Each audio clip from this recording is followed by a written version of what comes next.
Previous lecture we studied the Huygens principle and the construction of primary wavefront, secondary wavelets and secondary wavefront. Now condition arises कि क्या जो हमारी wavelets हैं वो सिर्फ front direction में ट्रैवल करेंगी, क्या वो बैकवर्ड डायरेक्शन में ट्रैवल नहीं करेंगी। हम इसको देख लेते हैं। ये हमारी प्राइमरी वेव फ्रंट है। इस प्राइमरी वेव फ्रंट ने हर पॉइंट को एक सेकेंडरी सोर्स बनाया, तो हमारे पास जो फाइनली एक और वेव फ्रंट आई थी, ये है हमारी सेकेंडरी वेव फ्रंट।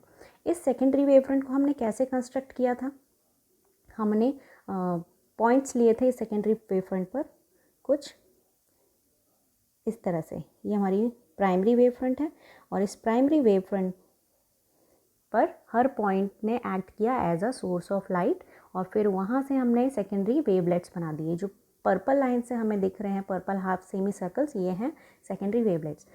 तो ये सेकेंडरी वेवलेट्स सिर्फ इसी डायरेक्शन में मूव करते हुए क्यों दिख रहे हैं? लाइट तो हर जगह ट्रैवल करती है। ये तो इधर भी हो सकते थे, पीछे साइड अगर हम इनको देखें तो ये पीछे भी हो सकते थे। हमने इनको पीछे क्यों कंसिडर नहीं किया? तो इसका जस्टिफिकेशन देते हैं किरचॉफ।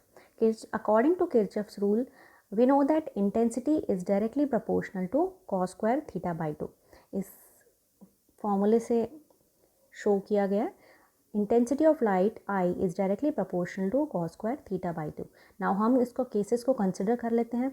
नाउ हमने जब फॉरवर्ड डायरेक्शन की बात की थी वेवलेट्स की, हम पहले ये कंसिडर करते हैं कि फॉरवर्ड डायरेक्शन में हमारी वेवलेट्स वेव फ्रंट्स ट्रैवल कर रही हैं। तो हमारा ये सोर्स है, सोर्स और फॉरवर्ड डायरेक्शन के बीच में कितना एंगल है, तो हमारी वेव फ्रंट भी इसी डायरेक्शन में ट्रैवल कर रही है और हमारा सोर्स जो अर्लियर वेवलेट्स थी या वेव फ्रंट्स थी वो भी इसी डायरेक्शन में थी। तो इन दोनों के बीच एंगल जो हो गया वो ज़ीरो एंगल हो गया। And now we know that we have the formula according to Kirchhoff's rule cos square theta by 2। तो थीटा की जगह हम ज़ीरो पुट करेंगे। Now we have cos square zero. Now cos square zero, cos zero is 1. So finally we get the answer for intensity, that is I is equal to 1. जब I equal to 1 है means जब front में wavelets forward direction में travel कर रही हैं तो intensity maximum होगी।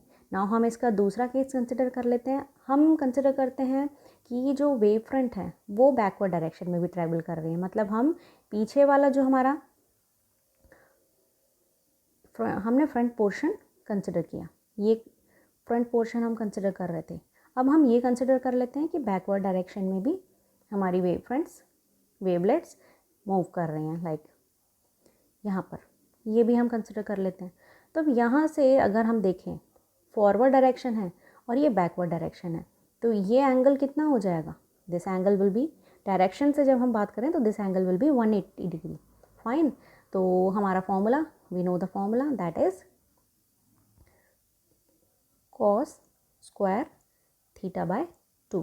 सो नाउ इन दिस फॉर्मूला हम थीटा की वैल्यू को पुट करेंगे 180 degree. So 180 divided by 2 we get the formula cos square 90 and we know that cos 90 is 0। So what we get, intensity is 0। जब intensity 0 है means light intense ही नहीं है, तो वहाँ पर डार्कनेस है। और वेवलेट्स का मेंशन करती हैं वेव नेचर ऑफ लाइट। तो लाइट प्रेजेंट कब होगी? जब हमें कुछ दिखेगा, लाइट दिखेगी। तो ये कंडीशन है कि wave fronts always travel in the forward direction, not in the backward direction. ये स्टेटमेंट यहाँ से जस्टिफाई होता है, the wave fronts always travel in forward direction.